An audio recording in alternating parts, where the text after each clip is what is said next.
અને હવે સમાચાર સાબરકાંઠાથી જ્યાં ગણેશ વિસર્જન વખતે બે યુવકો ડૂબ્યા હોવાના સમાચાર મળી રહ્યા છે। અહીંયા ખાસ કરીને ગળતેશ્વર નજીક નદીમાં ડૂબેલા બે યુવકોના મોતના સમાચાર છે। ફાયરની ટીમે નદીમાંથી બંને યુવકના મૃતદેહને બહાર કાઢ્યા છે।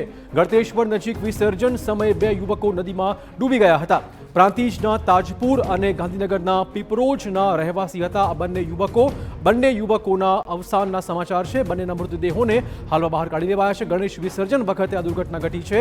ગળતેશ્વર નજીક વિસર્જન દરમિયાન આ બંને યુવકો નદીમાં ડૂબી ગયા છે।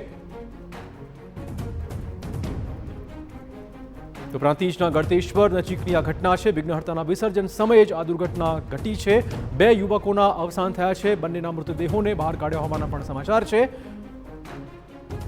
નદીમાં ડૂબી જતા બે યુવકો મોતને ભેટ્યા છે। ગણેશ વિસર્જન દરમિયાનની આ ઘટના સાબરમતી નદીમાં બે યુવકો ડૂબ્યા। ગળતેશ્વર પાસે સાબરમતી નદીમાં ગણેશ વિસર્જન વખતે બે યુવકો ડૂબી ગયા છે। પ્રાંતિજના તાજપુર અને ગાંધીનગરના પીપરોજના આ બંને યુવકો નિવાસી હોવાના હાલમાં પ્રાથમિક અહેવાલ મળી રહ્યા છે।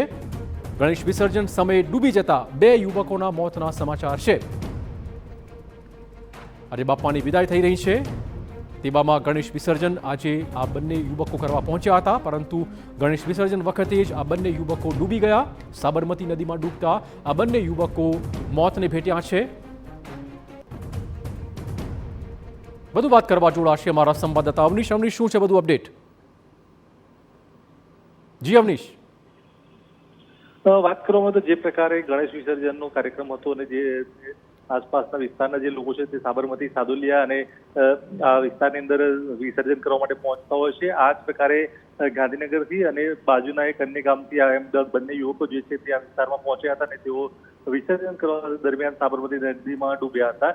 આ બંને યુવકો જે છે તેમને બહાર કાઢવા માટે હિંમતનગર અને પ્રાંતિજની સ્થાનિક ફાયર બ્રિગેડની ટીમો દ્વારા રેસ્ક્યુ હાથ ધરવામાં આવ્યું હતું। બંને યુવકો જે છે તે બચી શક્યા નથી। બંનેને મૃતદેહ જે છે તે બહાર નીકાળી શકાયો છે। તેઓને બચાવવા માટે પ્રયત્નો સ્થાનિક તરવૈયાઓ પણ કર્યો હતો, પરંતુ તે બંનેના મૃત્યુ નીપજ્યા હોવાનું સામે આવ્યું છે।